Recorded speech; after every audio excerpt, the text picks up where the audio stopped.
Okay. So, how is life now with where you've got in the world and in the boxing world specifically? Is life good? Um, it's all right. It's not where I want to be at the moment. I'm just I got a goal. I have, I put out a hit list a couple months ago, and the first guy on my hit list was, you know, I had not in order, I had a hit list of guys that I wanted until I retire. And it's crazy because I think was like the last guy I put on the list, I actually got him first. So it's Hamza Shiraz, who we gonna be fighting July 12th, and that's just the start of it, But I'm happy, I'm excited, and like I said, I'm not as happy because I wanna conquer the world, I wanna conquer my division, and I wanna just become a superstar in the sport. But you have got a level of stardom now, obviously. And, I see the stuff on social media, like nice cars and jewelry and all that kind of stuff. Did you think that you would get to this point in your life? Like confidently? Um, Yeah, but then no, because I trust in my Lord and Savior Jesus Christ, and I always know, like it's His, I'm following His plan, So whatever He wanted, whatever the universe aligns for my future, I just, like one thing about me is just I live my day day by day, and I knew, but in my head I knew like where I wanted to go, But you know how sometimes in life, you have a how can you what's that word? Like damn, bumps I could say on the road, but yeah, it's amazing, man, how I came from literally nothing, and you know now I'm somebody. So it's definitely a blessing. Did you think that boxing was always going to be the ticket to that life? My dad always told me when I was a kid, yeah. That's why my dad has a lot to do with my career, a lot because that's why I don't like to always say me, me, me, me. I say we because if I'm saying me, then I'm being selfish. I got a team, and I got a team that sacrifices just as much as I do. Even though I got to go in the ring at the end of the day and take those punches, but I got people on my team that sacrifices, their life and with their family and stuff. And you know, yeah, man. My dad pretty much like put the seed in the ground and, and saw it blossom, you know what I'm saying? And so saw me, just become who I am today. It's crazy because, the life that, that I grew up in and, the life that, I was living in shelter homes and projects and my dad going away to prison for a lot of years and stuff. And I didn't really know if I was going to make it or not, but, it's God's plan at the end of the day. Was your mum around? Oh yeah, my mom is always around. She's just, she's just on the side, but my mom has always been around. My mom has a lot to do with it too, because if you really think about it, all the years that that my dad was in prison, who took care of me was my mom. My mom made sure that, we was going to school, I was going to the gym, and that was just my life. It was gym, it was school, gym, school, gym, school, gym, school, gym. It didn't matter. She just wanted me to, she didn't know my mom didn't know I was gonna be this big. She just wanted me to just be in something where I could be active and not in the streets, because in New York and where I'm from, it's easy to get sidetracked and to go into the streets and just start doing bad things. So she was just happy enough that knowing that from school I was going to the boxing gym, and from the boxing gym I was going back home to do my homework, sleep, eat, take a shower, and go right back to bed and start the thing all over. It was like a cycle. So, my mom definitely has a lot to do with it too. I can't never forget about my mom. If my mom wasn't with me and keeping us, in line and keeping us disciplined, when my dad was away, yeah, it would have been a bad story for sure. Did she work? Yeah, she actually worked two jobs. That was the thing too. When my dad went away, she started working two jobs. I was a kid though. I was a newborn when my dad went away for 7 years in prison. So we moved. We had to move back to the projects and stuff with my grandma and stuff. And then my mom had to work two jobs. She was working two jobs for a lot of years. And then when she was working those two jobs, my older sister would take care of me. She was like my mom. My older sister was like my mother. Because my mom, we barely saw my mom, barely. It was like she was working two jobs to pay bills, to feed us. You know, she'll wake up at 5 a.m., get out of work at 3 p.m., and then from 4 p.m., she's working all the way to 12 o'clock at night, and then she's running home to sleep 3 hours, 4 hours to do the same thing Monday through. So it was tough. What did your dad do to go to prison? Just doing bad things. He was just back in the day, he wasn't a good guy. He was, in the streets and stuff. So, he they punished him for that. I don't really want to speak about it. But it's all over. You go. I mean, I could speak about it because we already spoke about it with ESPN and stuff. He when like when I was a newborn and stuff, he caught two attempted murders. When I was a newborn, I was like 2 weeks old and stuff. So he went away for 7 years, and I didn't even I wasn't even raised with my dad from newborn to like almost 8 years old. So and that's so important to have your kid around those ages because you could mold them. And I feel like not me being a father, me, having my son is 3. The stuff that I'm doing with my son, I didn't have that with my dad. You know what I'm saying? And it's so important because between the ages, they say like a 2 to like 6 or something, is like when you start really like molding a kid's brain into somebody, and I'm like, damn, like if I just imagine if I would have had my dad at those ages, I probably would have been even more of a bigger star or something. Did you nearly go down that route, or did boxing prevent you from going down a different route? Yeah, that boxing definitely saved me. Yeah, I think boxing definitely saved me for sure.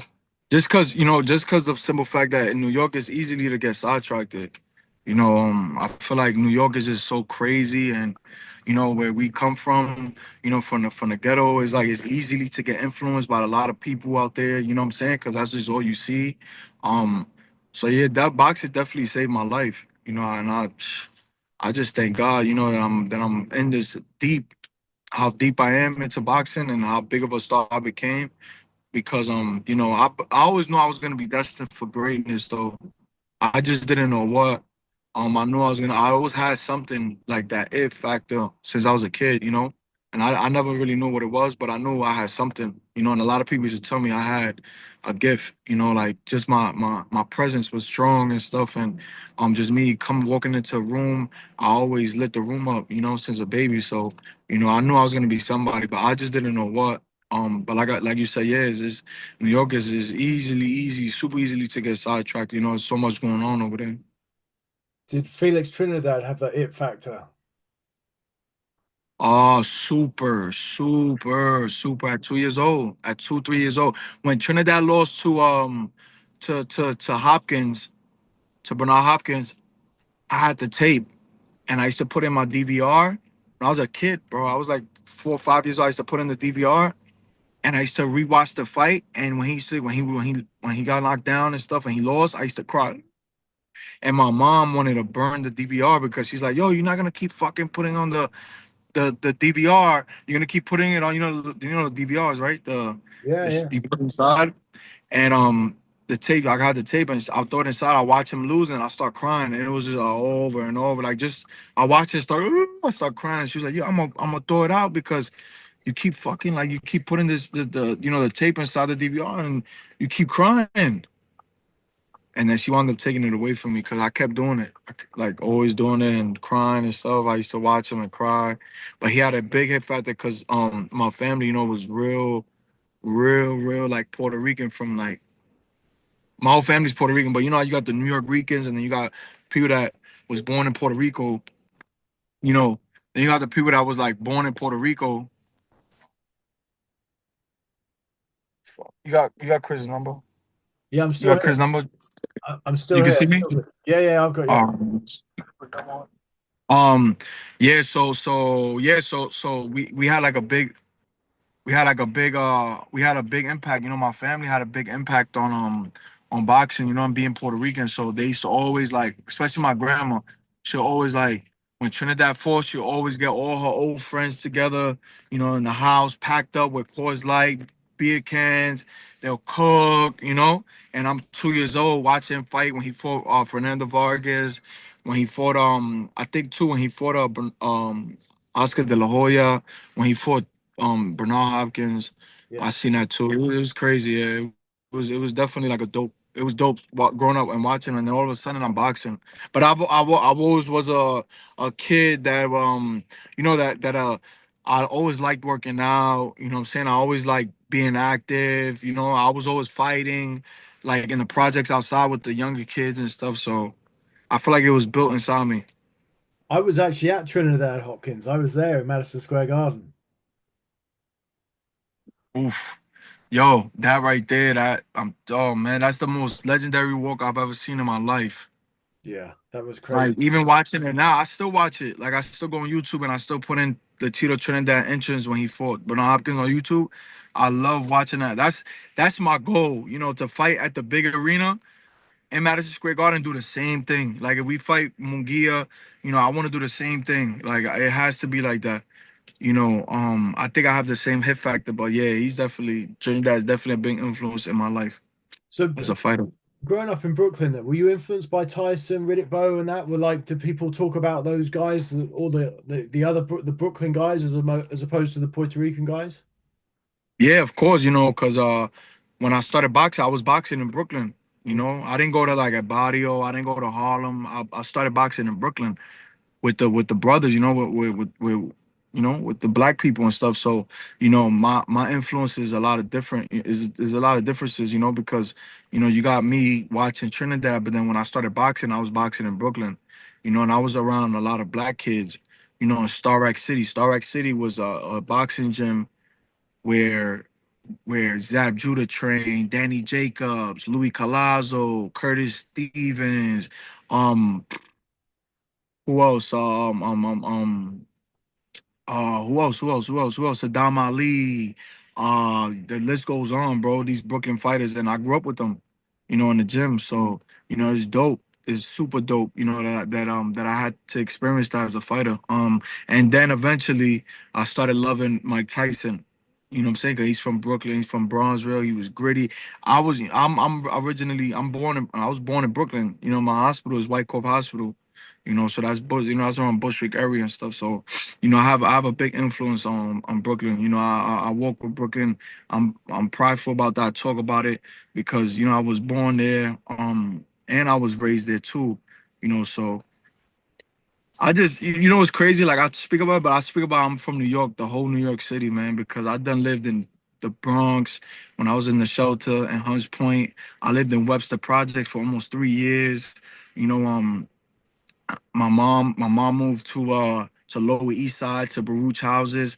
My family lived in Douglas Projects uptown. Like it's like probably like on 100th Street in Columbus.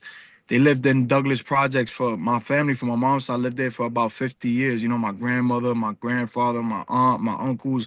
Like so, I'm like basically pretty much. I feel like I'm from everywhere. Did you hate the shelters? Did you hate that life?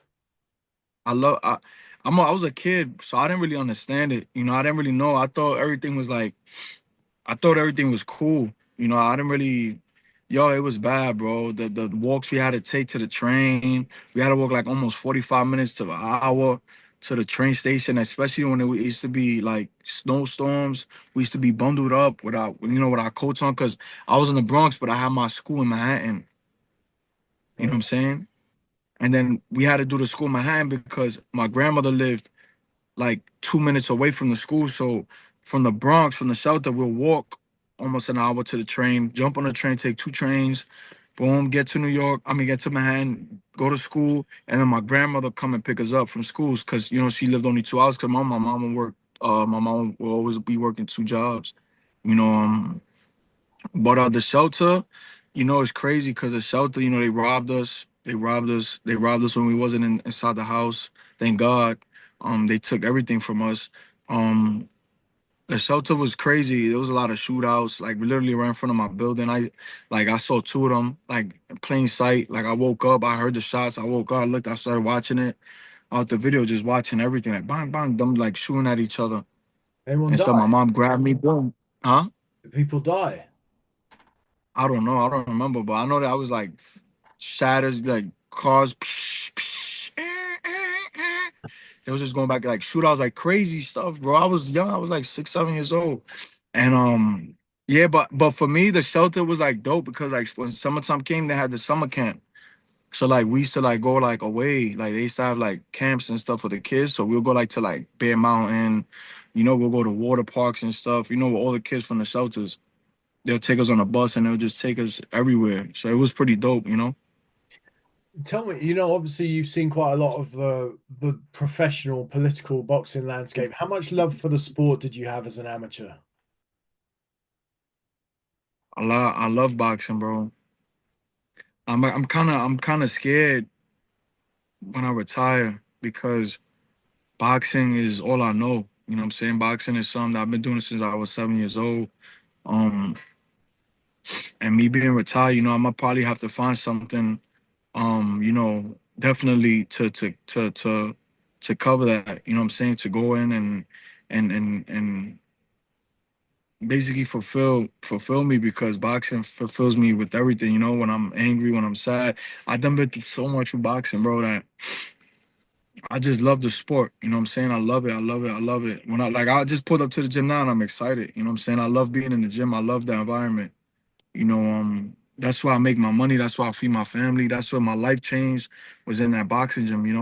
It wasn't me wearing chains or me trying to act like some. No, it was me being in that gym, putting in that work. It changed my life. So I be thinking like, damn, 5, 6 years down the line, like, what am I gonna do? I gotta start at least planting a seed in something that when I'm ready to retire in 6 years and 5 years, I'm 20, about to be 28.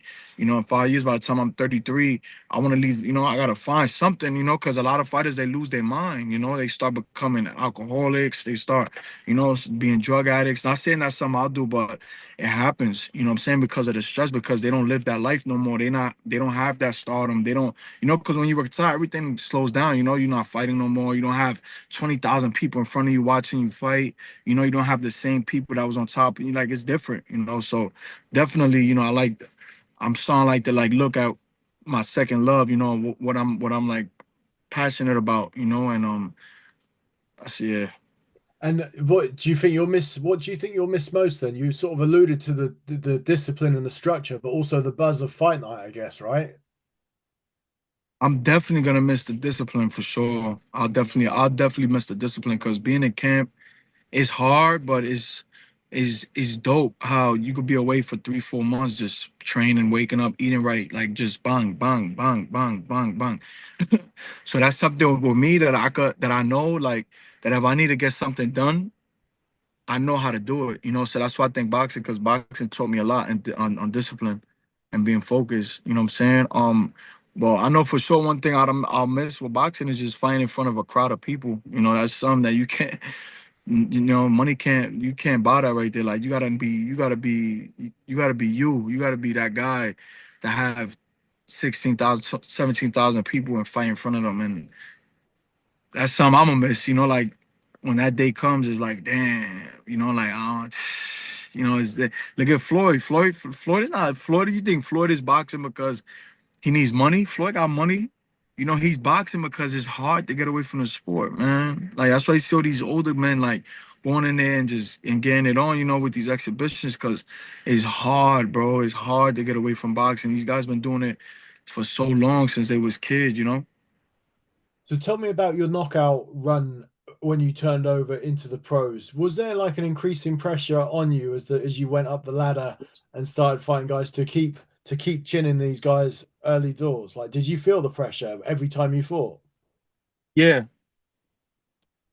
I feel like, but I needed those rounds. I got the first round knockout, and it blew me up. It made me into a very, very, very known fighter. Nobody.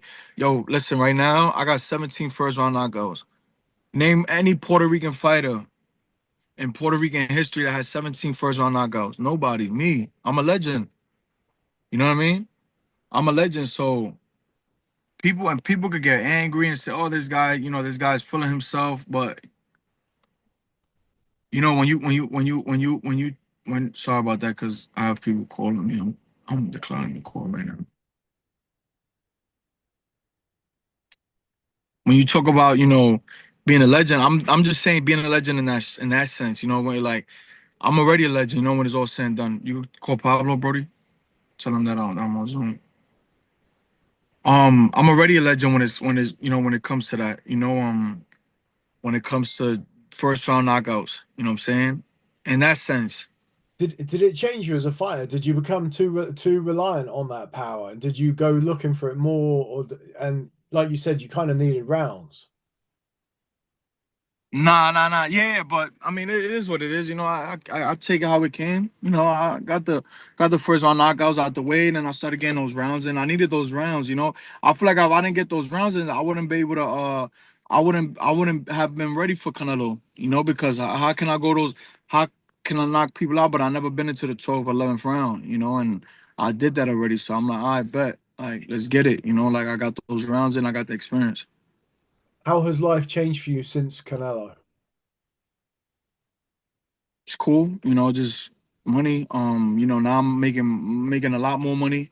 But it comes with it. I think people be hating on me, saying, "Oh, yo," they see me, I'm opening up all these businesses. Oh yeah, that's Canelo money. Like, bro, get off my shit, man. Like, come on, bro. Like, at least I'm doing something good with the money, right?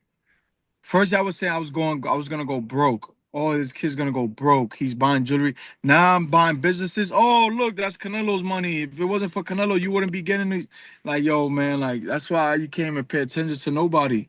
Cause it's like, damn if you do, damn if you don't. They always gonna hate. They always gonna have something to say. But my life been pretty good. It's gonna be better. I think that after this fight, July 12th is a new star is gonna be born. And then the rematch with Canelo, that fight is for the WBC eliminator, to get another shot at Canelo. And if Canelo, he's the king right now at 168. So he wants to run it back, in 2026 we could do that.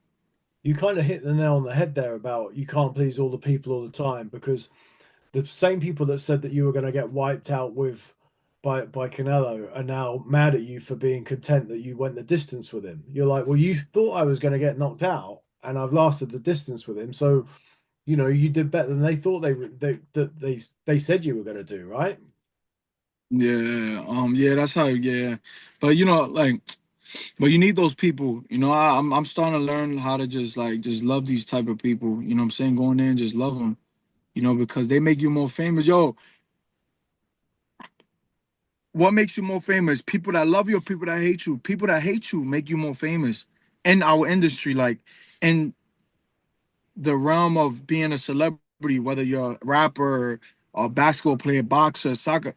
The hate makes you more famous. You really think about, look at Floyd Mayweather. Floyd Mayweather is one of the he's for me, he's the greatest fighter in my book, he's the greatest fighter ever. He made the most money and he fought legends. He's the greatest fighter in my book. He had the most hate.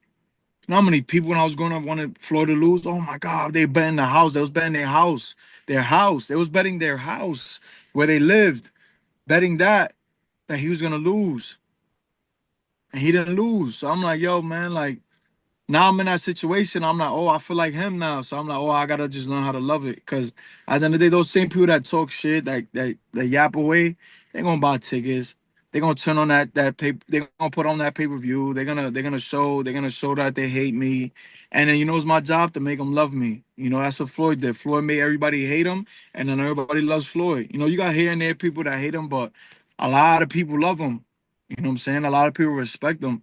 And that's something I love now. I love doing that. I love grabbing somebody that hates me or just hating on me or just envy, and I just make them and I turn them into lovers. Are the critics motivation as well? Like when you're training, when you're in the gym, and is that something that goes through your mind? Like, damn, I'm gonna prove, I'm gonna. Yeah, yeah, yeah, hell yeah. Because like days like in the gym when I'm tired or when I'm like fucked up and I'm tired in the gym and my coach starts talking about that, like, oh, what happened? You got these people that want to see you lose, and and they're gonna embarrass you if you lose this fight, and it just sparks something else in me. So, are you excited to be in this popping 168-pound division now with Christian and Billy, Diego Pacheco, Munguia and Sirachi fighting? You got your buddy Caleb Plant. Like, it's a great mix to be in, right? Of personalities and fighters. for sure. I'm ready for it. I mean, right now, is the I feel like it's one of the best divisions.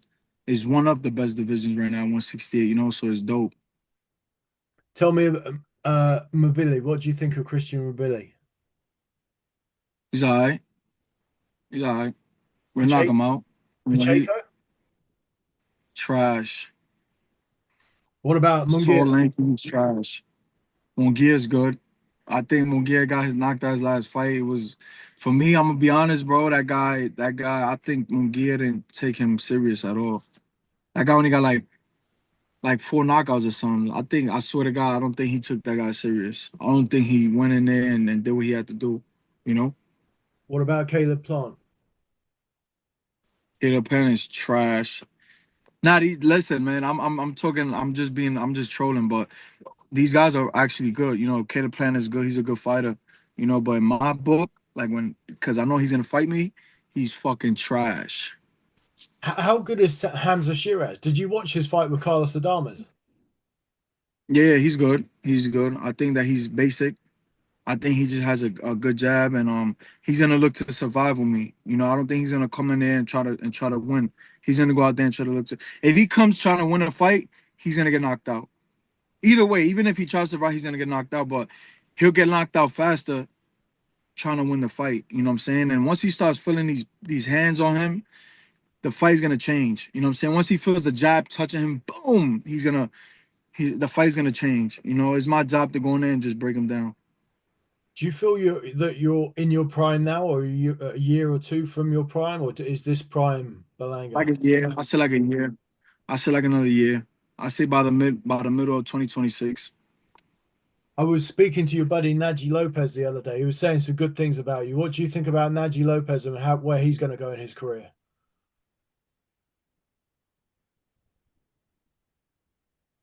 Yeah, right now I just pull up to the gym, so I'm about to pull up on my bros. You got Naji Lopez, you got Darrell Ralph Saint, and then you got Erickson Lubin. These guys, these young kids, bro, they and I no Lubin is my age, but the other two guys, they pushing us. You know what I'm saying? They definitely pushing us in that gym, and everything we do, they pushing us heavy. So I'm excited. And tell me, I know I spoke to Bridget about this, but tell me about the Christian Rivera Foundation and how you got involved with it. The Chris Rivera Foundation is a guy named John Rivera. He's the CEO. That's my father's best friend. Actually, remember I told you my dad called the when he had that case. It was actually in John Rivera's club, so they was in the same lawsuit together. And fast forward 27 years or 25 years after that, I started working with the Chris Rivera Foundation. John Rivera is the Chris Rivera Foundation is kids that's suffering from DIPG. It's kids that's dying with brain tumors. They're having tumors in their brain, and these kids are going. They're 3 years old, 4 years old. And they just going quick. And we're looking for the cure. And John Rivera started the foundation because his son actually died from DIPG from the same tumor. And so that's why he started the foundation. And now all of a sudden, there's a whole bunch of kids in worldwide that's suffering from this. And there's no cure for it, but we've been putting a lot of money behind it to look for the cure and save these kids. There's a couple kids that's been saved, you know, due to our foundation, but a lot of kids haven't made it. They're going in a month, 2 months, 3 months max, 4 months max, like that. Like it's just they just go. So and I fell in love with the foundation because it was something had to do with the kids, but also there was a young girl named Jessica Silva. May her rest in peace. She was a two-time Olympic gold medalist, junior Olympic gold medalist, and she wound up dying last year. So when I found out she was involved with the foundation, it touched me, and I was like, oh, okay, this is serious, now as a boxer, and when I seen that, that's what really drive me into wanting to work with the foundation. What I'm saying? Because when she caught the brain tumor, I had gift her an award after one of my victories in 2022. So Wow, so it's a fulfilling thing, but it's going to be even more fulfilling if you find the cure. yeah, for sure, 1,000%. Yeah. And tell me, what do you? Oh, and by the way, you said there about the nightclub. Oh, or a club. Was it a nightclub? Is that what you're referring to? You said the club.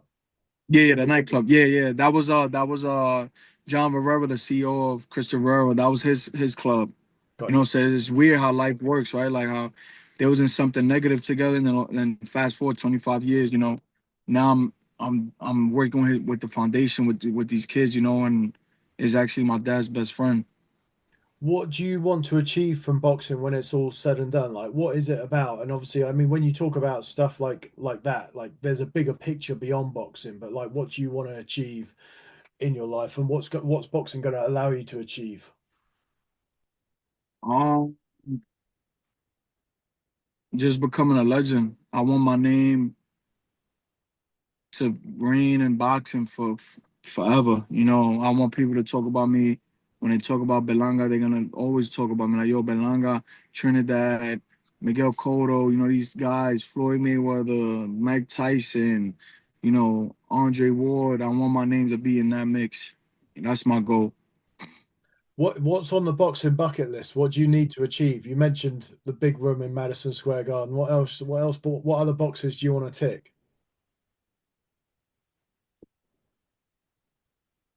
What you said?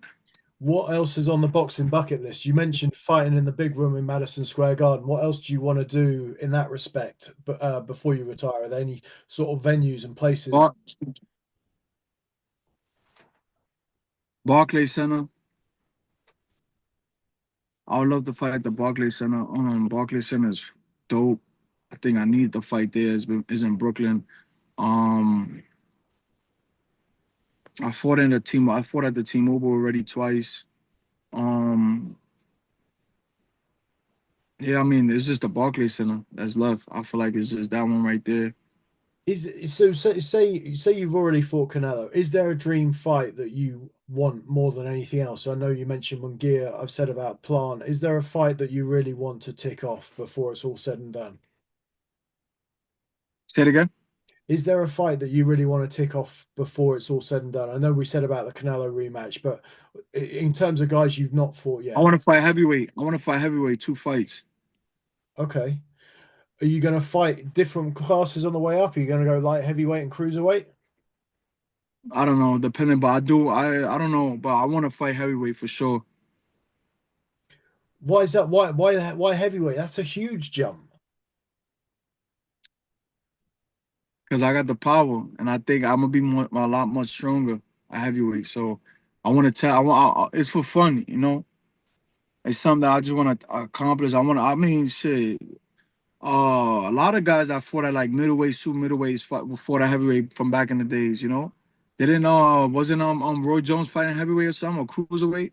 Yeah, Roy Jones went up and won the WBA heavyweight title against John Ruiz. Yeah, so I'm saying, so he could do it, why I can't do it.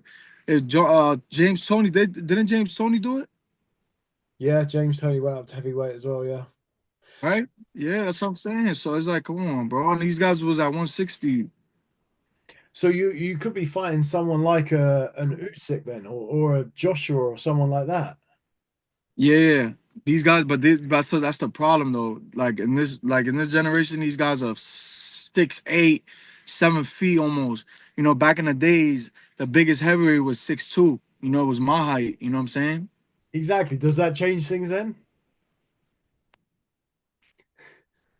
Does That does was that, does that change things then? Are you maybe not going to fight one of the 7 foot guys like a Tyson Fury 6'9"? Yeah, hell yeah. But I don't give a fuck. I hit hard, so All right, man. Well, look, thank you very much for making the time to do it. Say all hi right, to thank you. Naji and the guys in the gym. And yeah, All right, got you. thanks for taking the time. I appreciate it. All right, thank you, brother. All right, thanks. Thank you. All right, thanks, Bridget. Thank you. Bye bye.